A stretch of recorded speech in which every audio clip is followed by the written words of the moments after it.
So, welcome to Frontrunners Innovate, everyone. Today, my guest is Marc Freedman, and he is a co-founder of Evolved Profits. He's also a certified expense reduction consultant, which he'll explain to us what that is, and a best-selling author of Expense to Profit: Eliminate the Costs That Sabotage Your Growth. So, we'll get to hear all about that. Also want to introduce my co-host today, who is a frontrunner that I've known for quite a while. This is Mr. Terry Briggs.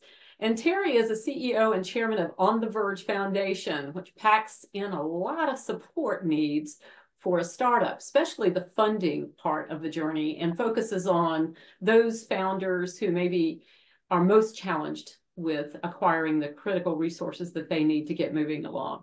Also an author and a speaker, Terry is a serial entrepreneur, successful capital fundraiser, and creator of Investor Magnet Academy.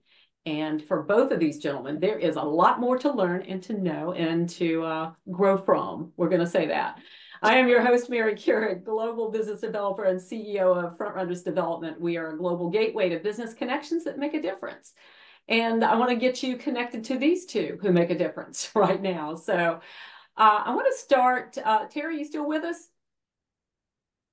think he popped off for a minute. There he is. Hey, Terry. Yes, I'm still here. Yeah. Give us the a little bit of background on you and what you're doing now, and then I'm going to move over to Marc to share a little bit about his story. Absolutely. So like you said, CEO, chairman of On The Verge, co-founder of On The Verge. We've taken a couple pivots as we've been kind of figuring out, how we want to show up in the world.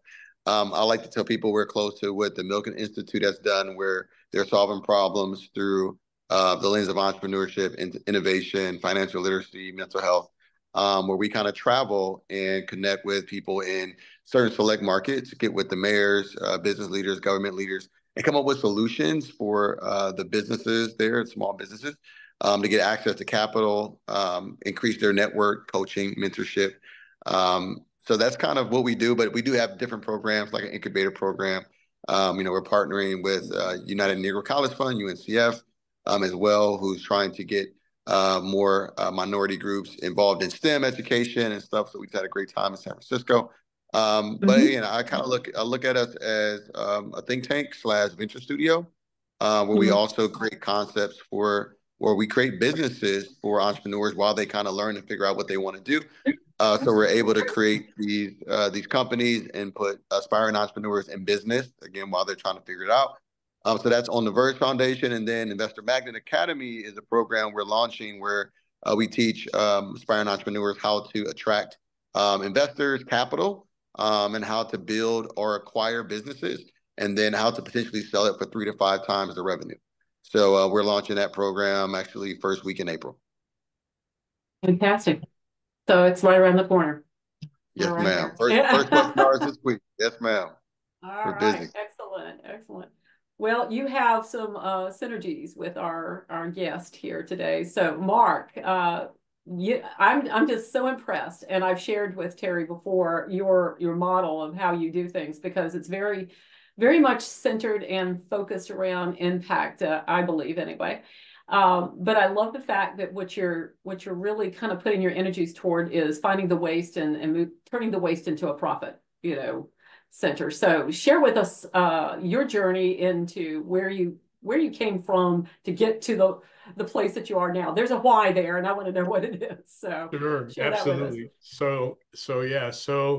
I've been in business for about 4 decades.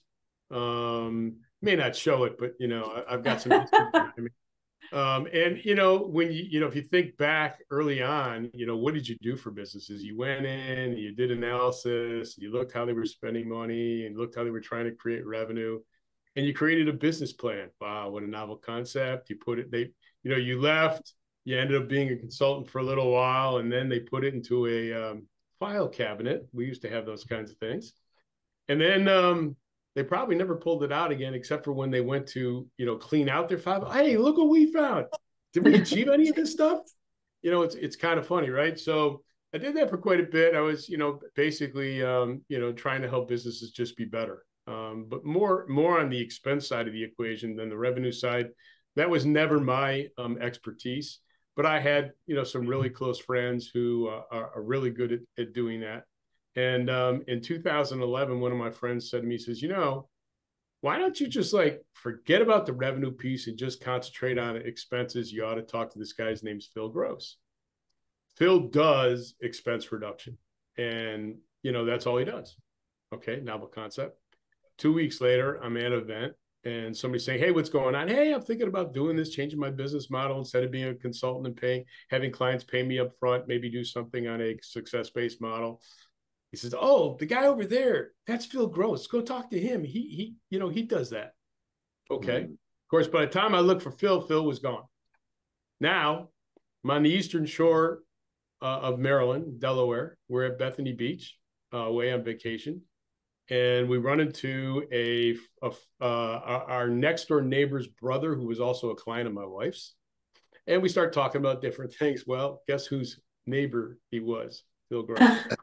Wow. So Phil and I had coffee the following wild. Tuesday. Yeah. So we got back on Tuesday and we had coffee. And Phil is part of Expense Reduction Analysts. They're the big 700-pound gorilla in this space. And they had a franchise fee. It was $50,000. Okay, that's a lot of money, but it was okay. I didn't have a problem with that. What bothered me most was they took 18 cents out of every dollar I would generate for franchise fees and marketing. And I was like, no. That model doesn't work for me.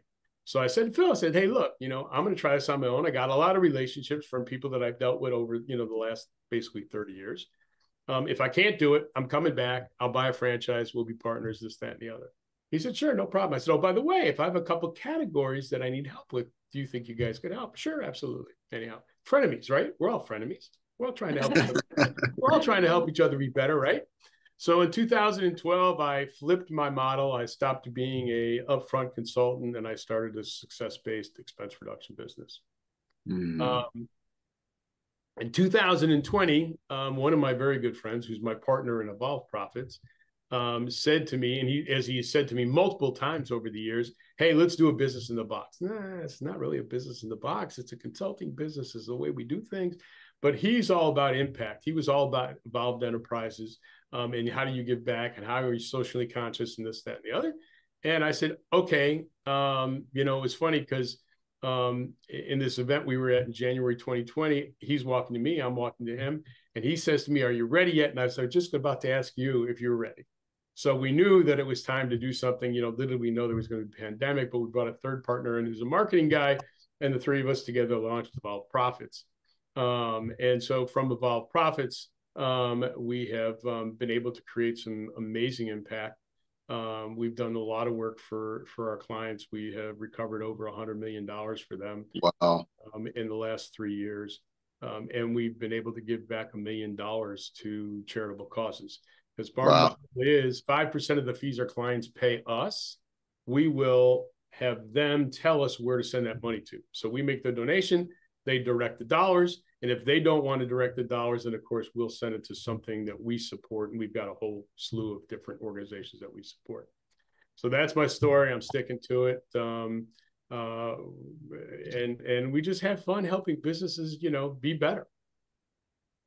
Well, I had, when I first met you, I had a bunch of questions about your model, but I'm sure Terry probably does too. You want to ask some questions, Terry? Yeah, no, that's interesting. As you were talking, I'm just here thinking, can I do that somewhere? Where can I do a success fee model? No, I like that. What made you, what was going on in your business that you decided to go from the way you were doing it over to a success fee model? So a couple of things. First of all, as you know, as a consultant, if you're charging people money up front, you guarantee how many hours you're going to provide them services for, right? Right. So that limits how many clients you can have. When you go to a success fee model, and I created a hub and spoke network where I have all these experts around me that have 20 plus years experience in their expense category. Now I'm the middleman. I'm the consultant at the middle of the hub. I'm in charge of everything. Everybody comes to me if they've got a question. I'll get the answers if I don't know the answer. But I can then siphon off all these different projects. Instead of me doing everything, I can have the real experts who are going to find better savings in most cases. There's obviously categories that I can do very well, but there's categories that I'm not an expert in.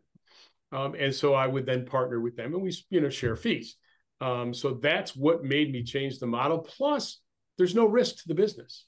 If I don't find savings, you don't get an invoice.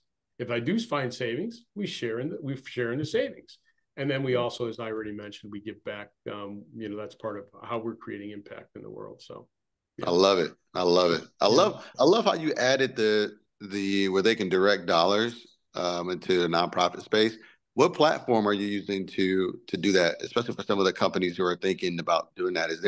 Are you using a platform to do that, or is it just, hey, tell us who you want us to send 5% to, and we'll send it there? What's your implementation strategy? So, we have a partner where you can implement a charitable giving strategy. But that's not really where a lot of these dollars go, because the dollars are not they're smaller pieces. And if someone doesn't want an ongoing program, because they're really into the ongoing program, so we have that capability. Okay. But it's more like, okay, so, and this is always a challenge, to get the nonprofit to give you their ACH information, because I'm trying to save them money because I don't want to use a credit card, right? And a lot of the smaller nonprofits, don't have where you can, go onto their website and put in the ACH to pay them, right? Because who wants to to cover an extra 3% that it costs to process a e-transaction, right? Right. So some of them think it's like a scam. So then of course we got to go to the website. We just pay it the way anybody else make a donation, right? Right. Other than that, and then there's the ones who don't even have donation opportunities on their websites. So then we have to do it the old-fashioned way. I got to go into my bank account and I got to order a check, be sent to them by mail, which we hate doing because there's too many scams going on today with people stealing checks from the mail. So prefer the ACH process, which it's becoming more and more common for people to accept that. So that's pretty much how we do it, or credit card if we have to, or some other method if they're hooked in with PayPal, with the PayPal giving program, because then PayPal covers the merchant. We're happy too. Then we can do an ACH to PayPal, and PayPal then whatever. Wow, you just identified a gap right there. Did you hear that, Terry? there's a problem there that needs to be solved. Right. Yeah, no, 100%. Yeah. Yeah, that is for sure. Yeah. I'd love for you to paint a picture of what, because you told me a couple of stories of how you work with clients, where you find the most savings, basically, where you find the most waste that you can clear up for people. It's really interesting. Depends on the client. I always like to ask the client, what's the check you hate writing most every month?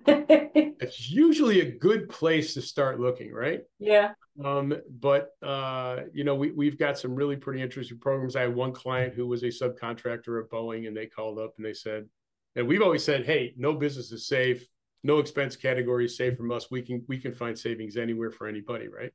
So they call up and they say, hey, we'd like to know if you can help us with our airport stress testing solution. What is that? My marketing language just needs to be rewritten, right? But the funny thing was, as you start asking questions. Oh, by the way, I had a guy in my hub and spoke network that has a PhD in stress testing. Oh, so wow. that problem was solved. But then when we got on the second call and I started asking questions, I found out it really had nothing to do with that. What it had to do with was all the money they were paying. So they buy sand, very fine sand, like you would find at a kid's playground, okay, in 55-gallon drums, lined 55-gallon drums that are sealed. They buy the drums, come in, they empty the sand, they do the stress testing, they then take that sand, they put it in a container. A waste company comes and removes the container. And then they've got a guy who would pick up the drums. He'd bring a flatbed trailer, they put 100 drums on, they take it away. And this would happen multiple times a week. So I'm looking at the invoices, and you always have that the BS indicator that goes off, right? When you've been doing things long enough, certain things just don't look right. And I'm looking like, wow, they're charging them for a container, but they're not charging them for the dump fees for the weight that they're taking out. That's odd. And then I look at the invoice for the guy who's taking away the drums. Well, he doesn't charge him for bringing in a truck that sits there for a couple of days, but he charges him $10 a drum to take him away. Okay, well, it's not a big deal, but all right. So between the two categories, they were spending close to $750,000 a year. and expenses. Yeah. So now I basically call the vendors. Hey, rubbish company, why do I not see any tipping fees and wait for what you're pulling out in the dump fees for? Well, because we're not charging for that. No. Everybody charges for that. Why are you not charging for it? Well, we're recycling it. You're what? We're recycling it. Oh, and yeah, this is non-toxic sand, so it can be recycled. No big deal. But you're not sharing the recycling fees that you're getting for the sand that you're providing. Well, why would we do that? Well, because we own the sand. You're taking it from us. So we ended up getting $5 a 50-pound bag of sand every time that they took that out. And then with the same conversation with the guy who was taking the drums, I determined that he was selling them on the resale market, and they were $110 resellable. So we turned a $750,000 expense into a $750,000 revenue, all for stress testing airplane parts.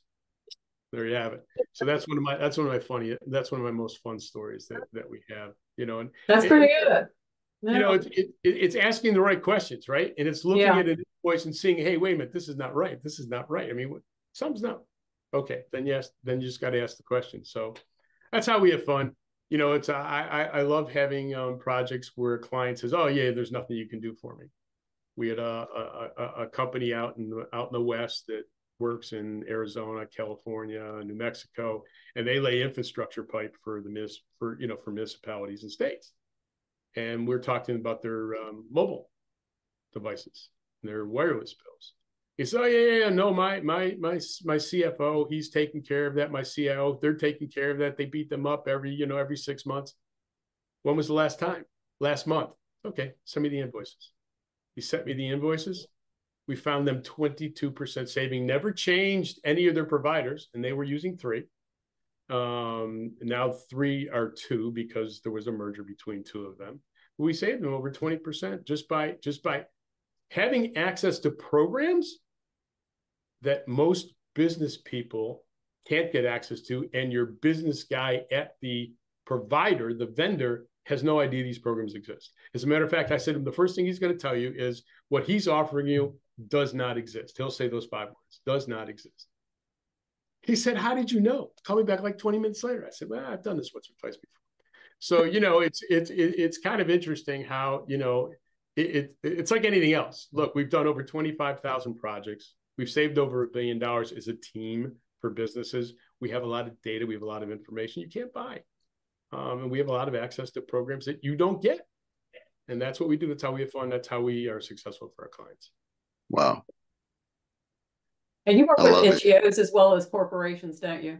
NGOs, nonprofits. Yeah, it doesn't matter to us whether it's a nonprofit, whether it's a for-profit corporation. Mm-hmm. Everybody needs help. And the best part about the nonprofit one is we can do a affiliate program with them. Mm-hmm. So we've done that with a few nonprofits where they then refer their board members. Then board members refer, and all that 5% goes right back to the nonprofit from all. Aha. So there's a lot of different kind of unique different strategies that we have to to create impact. Right. It's all about creating impact together. Yeah, I like that. Yeah. That reminds me, it's interesting as I'm hearing you speak. I think this was back in, I would say maybe at least 15 years ago. I think I was maybe 25, 6 maybe-ish, whatever amount of years. I'll be 45 this year. But I remember doing something. I was trying to make money. I was always a reader. And I used to go read on the East Coast. We have Books A Million. West Coast is more Barnes and Noble, but it's Books A Million. And I remember reading about trying to save organizations money through their phone system, like back in the day. Mm-hmm. So I remember going to this little small town I lived in called Hopewell, Virginia, and I pitched this concept to the city. And they were interested. And I remember I pitched it and they'd never done it before. So I'm like, man, this is way out of my league, but I'm trying to make some money. This is a cool concept. and the city had never heard of it. And they called me like 3 days later and was willing to give me a contract to do it. And I totally forgot about that until just this moment. And this is like early entrepreneur trying to figure it out. But I'm sorry to No, there you go. I mean, it's amazing how many, and not as much today because, everything today is through the internet, right? Right. It's all VoIP. But that's not necessarily true of law firms. A lot of them have still what's all called POTS lines. You know what a POTS line is? Plain old telephone service. Yeah. It's hysterical, but that's what it stands for, right? It's how many you can get a bill from them for their phone bill. Right. How many ring no answers there are when you start dialing these numbers. They're paying for these on a monthly basis still today.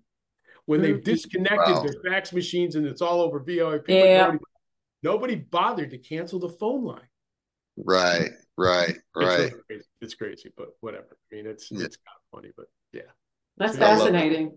A lot of stuff that people have forgotten, or maybe people have changed jobs and nobody just did anything about whatever. Yeah, well, that's another one too with mobile phones. People change jobs. What happens? Okay, you turn your phone in. Okay, what does the IT department do? They turn it off. They throw it into a file cabinet, and then they're gonna cancel it when the bill comes in. Because why would you cancel it today and not? Why would you not wait? But whatever. But they put it, and then the bill comes in. They forget about it. Okay. And then, now a new sales guy comes. Well, you're not going to give him that used phone that's only like 6 months old. You're going to go get him a brand new one. You're going to start a new line. Now you're paying for a line. I mean, this goes on all the time. It's funny, but it's not funny. But this is the common things that we see, Yeah. I love that you're an analyst. I love it. Like, you're an analyst at heart. Like, I think too, do you love numbers? Are you a numbers guy? I am probably a consummate numbers guy. Yes. I figured it. Yeah, I like getting into the weeds myself and looking at things, because for me, the challenge, even before I'll pass it off to a partner, I just want to see what it is. I see, hey, John, look here first, because I think I see something, right? And it just gives you a jump start, right?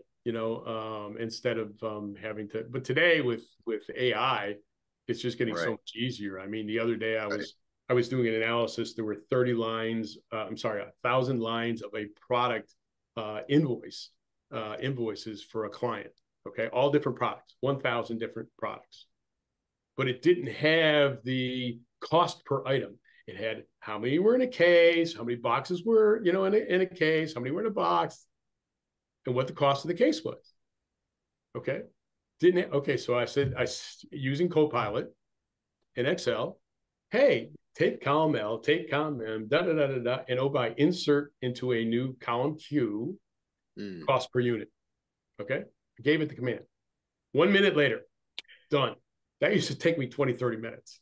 Then I said, okay, Copilot, now I want a new spreadsheet, 2 charts, one by one, both graphs, one that shows by percent of what product we use the most, and one by dollar amount of what product we use the most.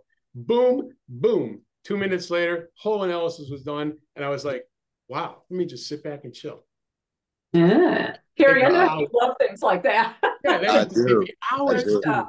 But with AI today, it's just like so amazing how helpful it can be for many businesses too. Because obviously I can do that in minutes, in 3-5 minutes, I've got the whole thing done. I love it. I'm telling my entrepreneurs, and I don't mean that, you got me excited. I'm sorry, man. I'm super excited right now. Mary's like, it's my turn. And I'm so sorry. It's just when he's talking about AI, get excited, because when you understand that, almost 40% of the workforce is going to be like, jobs are going to get lost because of AI, right? So you have to use that and implement that in your business. And a lot of times I was even telling my wife, even just today, I'm having to remind myself to make sure that I use AI in my business, because I'm still thinking like long time ago. So I have to always remind myself, Terry, there's AI now. Terry, there's AI now. So let's not operate like there's not AI. So it's something I have to keep tricking my mind. Okay, go to the AI tool. So when you said that, that just resonated. So we're telling all our entrepreneurs right now, use AI. Silicon Valley, AI is so embedded everywhere, from robotics to, fast food restaurants to everything. So AI, Oh, AI, AI. yeah. We know There who you that go. is. Hello, baby. 100%. Well, it never occurred to me that you could use it with like Excel or with spreadsheets. Oh Never yeah. Yeah. even thought about it until you just said that. That is Yeah, that is I was on a webinar, and look, my mind is always moving, and I'm always looking for what are the best solutions, both obviously for yeah, clients, but for myself as well, because yeah. I'm in business, and I'm on this webinar. And this guy's talking about, oh, by the way, watch this, and he like Yeah. fires Excel, and he does it. I'm like, no way. I got off of that Way. webinar. I went to my Microsoft account and I paid the $360 for the annual subscription for Copilot. Oh, by the way, this is what a lot of people don't know, though. But if you use Chat GPT outside of Microsoft, that's out there in the universe. All that data, all that information you put out there is public record. Anybody. If you do it inside of the Microsoft universe, it stays inside Microsoft. Huh.